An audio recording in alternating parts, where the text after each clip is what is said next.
Bismillahirrahmanirrahim. Assalamualaikum warahmatullahi wabarakatuh. Alhamdulillahi rabbil alamin wa bihi nasta'in ala amri dunya waddin. Asyhadu an la ilaha illallah wa asyhadu anna Muhammadan abduhu wa rasuluh. Allahumma shalli ala Muhammadin wa ala alihi wa sahbihi ajmain. Wa ba'du. Pelajaran kita malam ini akidah. Yang lalu sampai pembahasan tentang rohbah dan rohbah. Termasuk ibadah kepada Allah adalah rohbah penuh harap, warohbah dan cemas. Ketika kita melaksanakan ibadah kepada Allah, rohbah berharap agar ibadah kita makbul, diterima oleh Allah. Rohbah itu artinya cemas. Jangan-jangan ibadah kita tidak diterima. Sehingga dengan dua sifat ini, orang akan memperhatikan untuk sebisa-bisanya menyempurnakan ibadahnya dan sebisa-bisanya terhindar dari perkara-perkara yang merusak ibadah. Kalau sholat, dengan itu dia akan mencapai ibadah berikutnya, yaitu khusyuk. Berikutnya kata beliau, wadalilul khosyah. Ibadah berikutnya setelah khusyuk adalah khosyah. Dalilnya adalah firman Allah, fala tahsyauhum. Jangan kalian, kata Allah, khosyah dengan mereka. Dengan selain Allah, wahsyauni, dan khosyahlah kepadaku.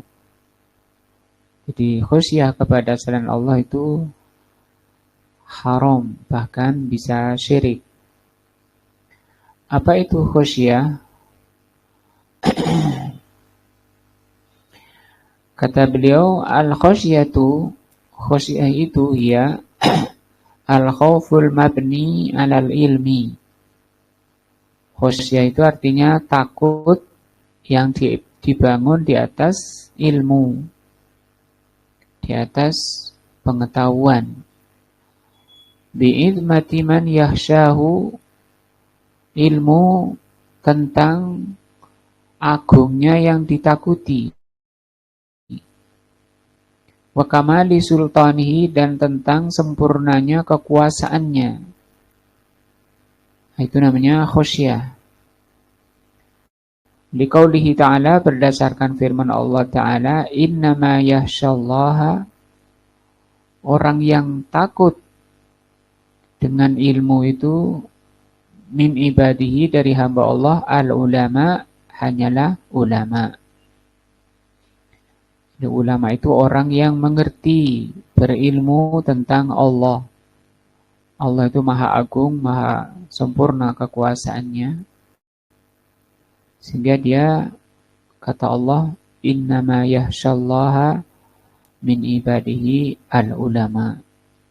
Yang khosyah kepada Allah itu dari hamba-hamba Allah hanyalah ulama. Orang yang mengerti. Kalau tidak mengerti itu namanya khauf. Nah, maksudnya dari ayat ini, surat Fatir ayat 28, al-ulama'u, yaitu orang-orang yang mengerti, bi'idmatihi, tentang keagungan Allah, wa kamali sultanihi, dan sempurnanya kekuasaan Allah, fahiya akhassu minal khawfi, maka khosyah ini lebih khusus lagi dari khauf. Wa yattadihu al-farqu bainahuma, lebih jelasnya perbedaan antara keduanya, bil misal, kalau dibuatkan permisalan, fa idza khifta min syahsin, kalau engkau takut pada seseorang, la tadri hal huwa qadirun alaika, Engkau takut pada seseorang sementara kamu tidak tahu apakah dia itu orangnya kuat, mengalahkan kamu, la, atau kamu atau dia tidak kuat, tidak mampu mengalahkan kamu. Jadi kita nggak tahu apakah yang saya takuti ini bisa mengalahkan aku atau enggak. Ini namanya khauf. Tapi takut. Misalnya melewati tempat gelap, lewat kuburan tengah malam, dia muncul yang namanya khauf, takut. Dalam kondisi dia tidak tahu yang ditakuti ini kecil apa besar, mampu saya kalahkan atau dia mengalahkan saya. Nah, ini namanya khauf. Wa idza khifta, tapi kalau engkau tahu, kalau engkau takut min syahsin pada seseorang, ta'lamu annahu qadirun, dan kamu tahu bahwa orangnya kuat. Kamu tidak mungkin melawannya, tidak mungkin menghadapinya. Fahadihi khosyatun. Ini adalah khosyah. Jadi khosyah lebih khusus dari khauf. Wa yuqalu fi aqsami ahkamil khosyah, adapun macam-macam khosyah, ma yuqalu fi aqsami ahkamil khaufi, sama dengan masalah khauf yang telah dibahas tentang pembagiannya. Ada yang haram, ada yang boleh, bahkan ada yang syirik. Yang boleh misalnya secara tabiat, kalau ketemu singa kita takut diterkam, dimakan. Dan kita tahu bahwa singa itu memang betul-betul badannya kuat, tidak mungkin dilawan oleh tenaga manusia dan menghadang kita. Nah, itu muncul namanya khosyah. Tapi kalau cuma bayangan besar di hadapan kita, ini apa ini? Dan kita ketakutan, tidak jelas, padahal itu cuma bayangan, bedanya kecil ternyata. Nah, itu namanya khauf. Sama-sama ada macam-macam. Misalnya, contoh yang haram, dia lihat bayangan di depan rumah, padahal dia mau ke masjid. Tidak berani karena ada bayangan besar. Nah, bayangan besar di depan rumah. Mungkin di depan rumah ada lampu di atas tiang. Mungkin di bawah tiang itu ada benda apa kecil. Tapi kan bayangannya sampai bawah besar. Bayangannya gerak-gerak di terpa angin. Nah, dia ketakutan. Itu namanya apa? Khauf. Tapi kalau tahu bahwa itu memang bendanya besar, menakutkan, kuat, tidak bisa dilawan, itu namanya khosyah. Berikutnya ibadah selanjutnya setelah apa tadi? Khosyah adalah inabah. Wa dalilul inabati qauluhu ta'ala. Dalil inabah, bahwa inabah itu masuk ibadah hati dan anggota badan, ini harus ditujukan kepada Allah, yaitu firman Allah, wa anibu ila rabbikum. Inabahlah kepada Rabb kalian. Wa aslimu lahu, dan berserah dirilah kepada Rabb kalian. Di ayat ini, surat Az-Zumar 54 ini ada dua perintah. Ya. Pertama disuruh anibu, yang disebut dengan inabah. Yang kedua disuruh aslimu, tunduk pasrah. Apa itu inabah? Al-inabatu ar-ruju'u ilallah. Al-inabah itu artinya kembali kepada Allah. Bil qiyami bi ta'atihi, dengan cara melaksanakan ketaatan kepadanya dengan penuh keikhlasan. Itu namanya inabah. Yang kemarin tidak sempat atau sibuk, banyak alasan, tidak bisa menjalankan perintah, sholat tidak bisa, ngaji tidak bisa. Kemudian dia kembali kepada Allah dengan cara sholat, ngaji, menjalankan perintah Allah. Wajtinabu maksiatihi, dan menjauhi kemaksiatan. Menjauhi kemaksiatan. Kembali dan menjauhi kemaksiatan. Wahia qaribatun min makna at-taubah. Inabah ini dekat dengan makna taubat. Illa annaha au araqqa minha. Kecuali inabah ini lebih lembut lagi dari makna taubat. Lima tas'iru bihi minal i'timad 'ala Allah wal luju ilaihi. Yaitu inabah ini benar-benar i'timad, bersandar kepada Allah dan berharap kepada Allah. Kembali kepada Allah. Wala takunu illa lillahi, dan namanya inabah ini tidak boleh kecuali harus hanya kepada Allah saja. Sebagaimana firman-Nya, wa anibu ila rabbikum wa aslimu. Wal muradu biqaulihi aslimu lahu, perkataan Allah. Allah mengatakan wa aslimu lahu, berserah dirilah kepada Allah. Al-Islamu asy-syar'i, yaitu Islam syar'i. Karena Islam itu juga ada dua, ada Islam syar'i, ada Islam kauni. Kalau Islam syar'i itu seperti kita menjalankan ketaatan. Oh, nanti akan dibahas di bawah. Wa huwa al-istislamu li ahkamillahi asy-syar'iyyah. Aslimu di ayat ini maksudnya Islam tunduk secara syar'i, yaitu pasrah terhadap hukum Allah yang syar'i.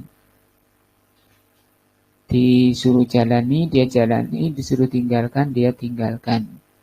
Yang jelek-jelek suruh tinggalkan. Dia tunduk dan mengikuti, taat. Itu namanya wa aslimu lahu. Wa dzalika annal islama, karena Islam itu, Islam kepada Allah itu ada dua. Jadi Islam kepada Allah itu dua. Tapi yang dimaksudkan di ayat ini itu Islam syar'i. Al-awwalu, yang pertama, Islam itu ada dua. Tunduk kepada Allah itu ada dua. Yang pertama Islamun kauniyun, yang disebut dengan Islam kauni. Islam kauni. Apa itu Islam kauni? Wa huwa al-istislamu li hukmihi al-kauni, yaitu tunduk kepada ketentuan Allah, kepada hukum Allah yang kauni. Kauni ini keberadaan. Seperti kita oleh Allah dijadikan sebagai orang laki-laki, atau yang lain dijadikan perempuan. Itu namanya hukum kauni. Hukum kenyataan, hukum keberadaannya, keberadaan dirinya. Kita pasrah.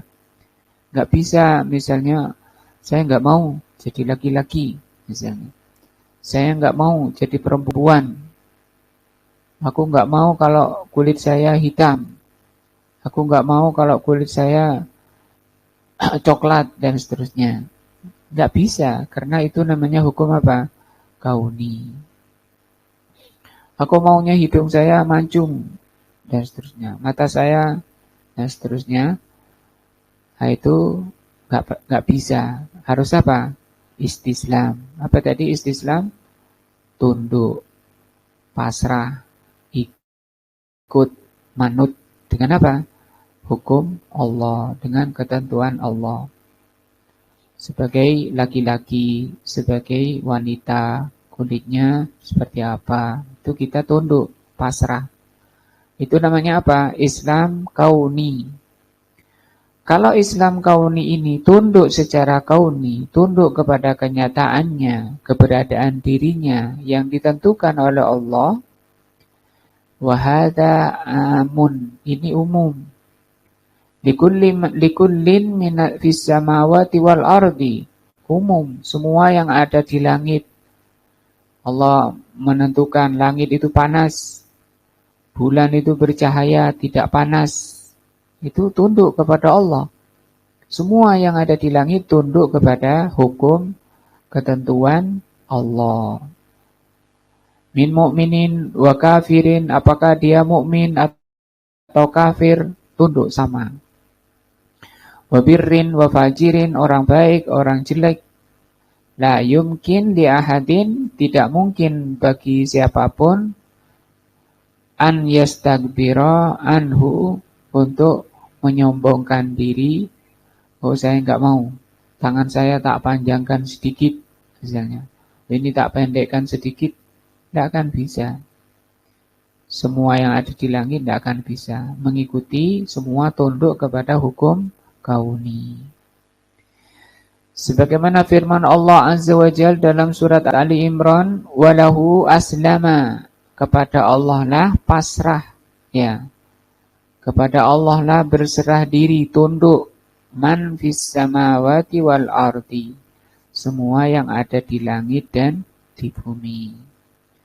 Tau'an wa karhan, baik secara sukarela atau terpaksa, enggak suka.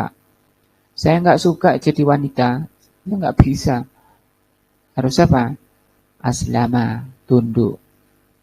Aku enggak mau jadi laki-laki, ya enggak bisa. Semua harus apa? Aslama, tunduk. Wa ilaihi yurja'un. Ini Islam secara kauni. Kalau Islam secara kauni ini belum tentu baik. Seperti orang kafir, kan dia nggak bisa merubah dirinya. Tunduk sudah kepada Allah, kepada hukum kauninya. Tapi tidak baik, seperti itu tidak ada kebaikannya bagi orang kafir. Kebaikan itu diukur dengan Islam secara syar'i. Apa Islam secara syar'i itu? Yang kedua Islam, yang pertama Islam kauni, yang kedua Islamun syar'iyun. Islam secara syar'i. Apa Islam secara syar'i? Wahwa al-istislamu li hukmihi asy-syar'i, yaitu Islam tunduk, pasrah, manut, taat kepada hukum Allah yang syar'i. Disuruh beriman, ya. Suruh menjalankan ibadah, dilarang berbuat kemaksiatan, dia taat, manut. Nah, syar'i ini ada syariatnya, ada aturannya, yaitu Al-Quran dan hadis. Maka di sana Allah terangkan, Rasulullah terangkan apa? Ajaran-ajaran Allah, perintah larangan, iman, takwa, akhlak, dan seterusnya, itu namanya hukum syar'i. Wa hadza khasun, Islam secara syar'i ini khusus. Khusus bagi siapa? Biman qama bi ta'atihi. Orang dikatakan tunduk kepada syar'i hanyalah orang-orang yang melaksanakan ketaatan kepada Allah. Minar rusuli, dari kalangan para rasul, wa atba'ihim, dan pengikut para rasul, bi ihsanin, dengan baik. Itulah orang yang dikatakan muslim, ya. Tapi kalau di Indonesia yang dikatakan muslim itu ya orang yang tunduk secara syar'i, ya, Islam syar'i. Kalau Islam kauni itu umum. Nah. Wa daliluhu fil Qur'an katsiratun. Dalil tentang Islam syar'i ini banyak. Katsirun. Wa minhu hadhil ayatul lati dzakaraha al-muallifu rahimahullah. Di antaranya adalah yang disebutkan di atas tadi. Wa anibu ila rabbikum wa aslimu lahu. Nah. Berikutnya ada ibadah berikutnya setelah apa tadi? Inabah. Jadi sudah tadi ada khosyah, kemudian inabah. Kemudian berikutnya kata beliau wa dalilul isti'anah. Dalil bahwa isti'anah ini termasuk ibadah. Isti'anah itu apa? Nanti akan diterangkan. Yang jelas isti'anah itu termasuk ibadah yang harus ditujukan hanya kepada Allah. Qauluhu ta'ala, dalilnya mana? Yaitu firman Allah, iyyaka na'budu wa iyyaka nasta'in.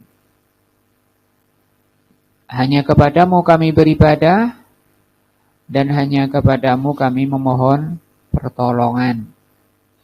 Nah, orang berada di atas jalan yang lurus, Shiratal Mustaqim, kalau selamat dari dua penyakit. Penyakit pertama, penyakit syirik.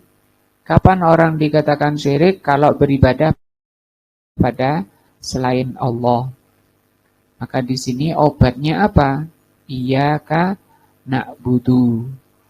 Jadi iyyaka na'budu ini obat penyakit kronis, yaitu obat kesyirikan. Iyyaka na'budu ini pernyataan keikhlasan. Kapan orang tidak syirik? Kalau dia ikhlas di dalam beribadah. Nah, ini pernyataannya. Iyyaka na'budu. Hanya kepadamu kami beribadah. Habis ngomong ini, habis baca ini dalam sholat kok masih minta-minta ke kuburan. Itu batal pernyataannya ini. Keikhlasannya. Kalau iyyaka nasta'in, ini obat bagi penyakit sombong, penyakit riya. Nah, penyakit sombong itu merasa dirinya bisa, mampu. Maka dengan menyatak itu penyakit hati yang bisa dihilangkan dengan bacaan iyyaka nasta'in. Hanya kepadamu kami memohon pertolongan. Bahwa kita bisa ngaji, bisa sholat, bisa menjalankan ketaatan, itu kalau ditolong oleh Allah Azza wa Jalla. Kalau tidak ada pertolongan Allah, tidak akan bisa. Nah. Wa fil hadisi, di dalam hadis disebutkan, idza sta'anta, kalau engkau minta pertolongan, fasta'in billah, mintalah pertolongan kepada Allah. Hadis sahih. Apa itu al-isti'anah? Isti'anah talabul auni. Isti'anah itu mencari pertolongan. Wahia anwa'un, macamnya ada beberapa. Al-awalu, yang pertama, al-isti'anatu billah. Pertama, memohon pertolongan kepada Allah. Wahia al-isti'anatu, yaitu memohon pertolongan. Al-mutadamminatu, yang mengandung likamalidzulli, kesempurnaan penyerahan. Minal abdi li rabbihi, dari seorang hamba kepada Rabbnya. Benar-benar pasrah kepada Allah Azza wa Jal, percaya kepada Allah Azza wa Jal. Wa tafwidul amri ilaih, tafwid ini juga menyerahkan perkaranya kepada Allah. Wal i'tiqadu, dan meyakini kifayatuhu, bahwa Allah akan mencukupinya. Allah Azza wa Jalla akan menolongnya. Wahadihi, dan ini la takunu illa lillahi, tidak boleh dilakukan kecuali kepada Allah saja. Nah, wa daliluhu qauluhu ta'ala, dalilnya adalah firman Allah Ta'ala, iyyaka na'budu wa iyyaka nasta'in. Wa wajhul ihtisas, letak penghususan di ayat ini, annallaha ta'ala qaddamal ma'mul, bahwa Allah Subhanahu wa ta'ala mendahulukan ma'mul. Ma'mul itu objek. Jadi oleh Allah didahulukan objeknya.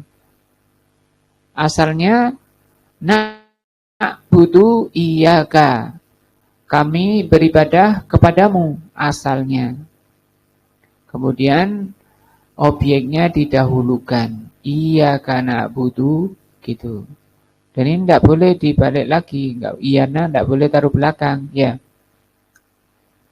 Misalnya na'budu iyyaka, itu dalam sholat misalnya aku tak maca na'budu iyyaka, salah, tidak sah sholatnya. Wa qaidatul lughati, kaidah bahasa Arab, alladzi nuzila bihal Qur'an, yang disebutkan di dalam Al-Quran, yang dengan kaidah itu Allah turunkan Al-Quran. Jadi Al-Quran itu diturunkan dengan mengikuti kaidah bahasa Arab. Bagaimana itu kaidahnya? Anna taqdima ma haqqahu ta'khir, bahwa mendahulukan sesuatu yang di belakang, yang asalnya di belakang, itu kata beliau yufidul hasri, untuk membatasi, wal ikhtisas, dan penghususan. Jadi itu tujuannya. Kenapa yang akhir dikedepankan? Dalam rangka apa? Membatasi dan menghususkan. Wala hadza yakunu sarfu hadhin nau'. Dari itu kalau orang itu sampai beribadah pada selain Allah, memalingkan ibadah-ibadah kepada selain Allah, syirkan, maka menjadi apa? Syirik. Mukhrijan anil millati, bisa keluar dari Islam, batal Islamnya. Kenapa? Karena ibadah itu khusus. Mana yang menunjukkan khusus? Ini didahulukan yang akhir, yaitu iyyaka. Selanjutnya yang nomor 2, isti'anah, memohon pertolongan. Yang kedua, kata beliau, al-isti'anatu bil makhluk, memohon pertolongan pada makhluk. Ala amrin yaqdiru alaihi, dalam perkara yang boleh, yang mampu, dalam perkara yang mampu dilakukan oleh makhluk. Fahadihi ala hasbil musta'an, dalam masalah ini tergantung masalah apa. Nah, minta tolong perkara apa? Fa in kanat ala birrin, kalau itu boleh perkara baik, minta tolong ambilkan minuman misalnya, itu kan perkara baik. Kata beliau, fahiya jaizatun lil musta'in, maka ini boleh orang itu minta tolong. Nak, Dek, misalnya, tolong ambilkan baju. Ini boleh. Boleh apa? Minta tolong. Masru'atun lil mu'in, juga disyariatkan menolong. Yang dimintai tolong tadi disyariatkan menolong. Disyariatkan itu lebih tinggi dari jaiz. Mungkin kalau jaiz itu tidak ada pahalanya tapi enggak dosa, itu boleh, ya.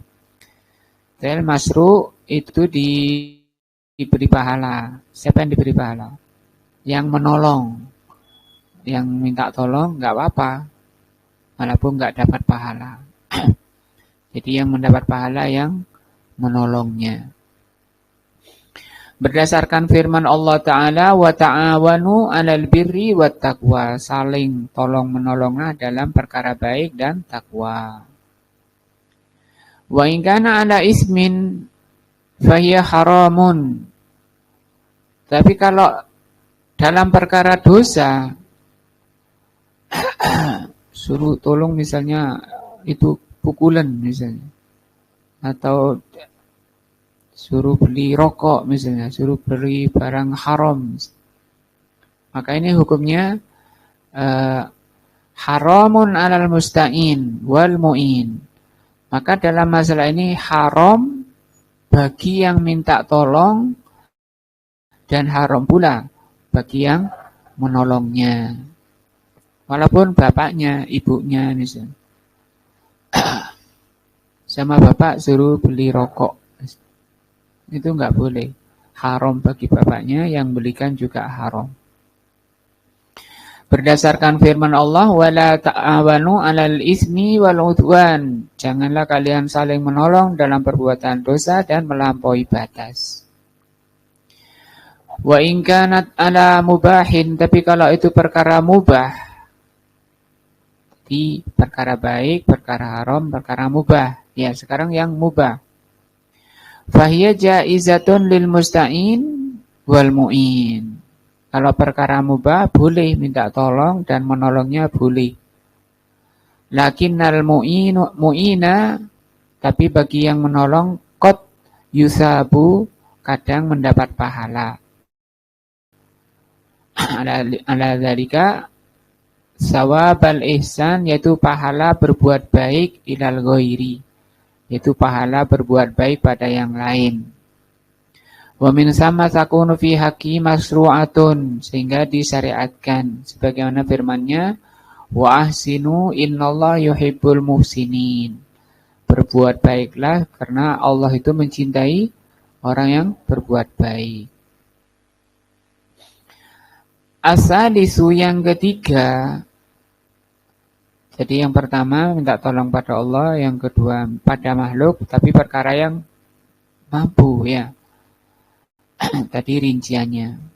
Sekarang yang ketiga, minta pertolongan bimahlukin, dengan makhluk, hayyin yang hidup, hadirin hadir. Orang hidup, orangnya hidup, ada, hadir. Ghairi qadirin, tapi dia tidak mampu. Fahadhihi laghwun, kata beliau, ini adalah laghwun. Apa laghwun? Main-main, ya. La ta'ila tahtaha mithlu, tidak ada gunanya. Mithlu, contohnya, an yasta'ina bisahsin do'ifin ala hablin syai'in sakilin. Misalnya seseorang minta tolong kepada orang yang lemah. Tolong angkatkan motor itu ke sini, dorongkan mobil itu ke sini misalnya. Ya nggak mampu, mobilnya besar, dianya kecil. Nah ini kata beliau laghwun, itu main-main. Yang keempat, al-isti'anatu bil amwat, minta tolong kepada orang mati, mutlakon, secara mutlak. Au bil ahya, atau minta tolong kepada orang yang hidup, ala amrin ghaibin, dalam perkara ghaib, perkara yang kita nggak ngerti. Tolong dagangan saya itu dibuat laris. Tuh, laris tidaknya itu kan perkara ghaib, kita nggak tahu. La yaqdiruna ala mubasyaratihi, yang orang itu tidak mampu untuk menyentuhnya. Misalnya, tolong rumah saya yang di luar kota itu, di Jakarta itu, dilakukan supaya laku. Sudah lama saya umumkan dijual, nggak laku-laku. Dan dia datang ke orang yang hidup, apakah itu dukun atau lainnya. Fahada syirkun, maka ini syirik. Minta ke kuburan-kuburan, atau nggak datang di kuburannya, tapi dia panggil mbahnya yang sudah mati, dipanggil, minta tolong. Nah. Li'annahu la yaqa'u, karena permintaan ini tidak akan dilakukan illa min syahsin, kecuali oleh orang ya'taqidu, yang meyakini anna lihaula'i tasarrufan khafiyan fil kauni. Tidak akan dilakukan oleh orang yang, kecuali oleh orang yang meyakini bahwa orang yang dimintai tolong itu masih bisa berbuat secara sembunyi, secara rahasia di alam ini. seseorang mendatangi kuburan, minta-minta, atau panggil orang-orang yang telah mati, atau orang yang hidup, tapi perkara yang nggak bisa dilakukan, maka orang yang ke sana itu karena meyakini orang yang dimintai tolong itu bisa berbuat secara rahasia di alam. Tidak akan orang itu ke kuburan kalau nggak ada keyakinan itu. Al-khamisu yang kelima, al-isti'anatu bil a'mali, minta tolong dengan amalan, wal ahwali, dan keadaan, al-mahbubati, yang dicintai, amalan yang dicintai, keadaan yang dicintai, ilallahi ta'ala, oleh Allah Azza wa Jalla. Wa hadhihi masru'atun, isti'anah ini masru', disyariatkan, bi amrillah, atas perintah dari Allah. Seperti dalam firman-Nya, ista'inu bis-sabri was-shalah. Jadilah penolong kalian, gitu ya. Dengan apa? Sabar dan sholat. Mana yang amalan? Sholat. Mana yang keadaan? Sabar. Jadi sifat atau keadaan sabar itu bisa dijadikan apa? Penolong di dalam hidup ini. Dan demikian juga sholat. Kita kok ada masalah ini. Maka sholat. Sholat apa ini? Sholat isti'anah. Apa isti'anah? Memohon pertolongan. Waqad istadalla al-mu'allif rahimahullah ta'ala linnau'il awal. Untuk isti'anah pertama, penulis membawakan ayat iyyaka na'budu wa iyyaka nasta'in, dan sabda Nabi, idza sta'anta fasta'in billah, kalau engkau minta tolonglah kepada Allah. Inilah 3 macam ibadah yang kita bahas malam ini. Yang pertama tadi apa? Khosyah. Yang kedua apa tadi? Inabah. Yang ketiga apa? Al-isti'anah. Semua itu masuk ibadah yang wajib ditujukan kepada Allah. Karena kalau kita tidak tahu, bisa jadi orang itu melakukan kesyirikan sementara dia tidak mengerti. Islamnya sudah batal. Nauzubillah min dzalik. Semoga pelajaran ini menjadi ilmu yang bermanfaat, meningkatkan iman, meningkatkan takwa kepada Allah. Semoga juga Allah menghapus dan menggugurkan dosa-dosa kita. Subhanakallahumma bihamdika asyhadu an la ilaha illa anta astaghfiruka wa atubu ilaika. Wassalamualaikum warahmatullahi wabarakatuh.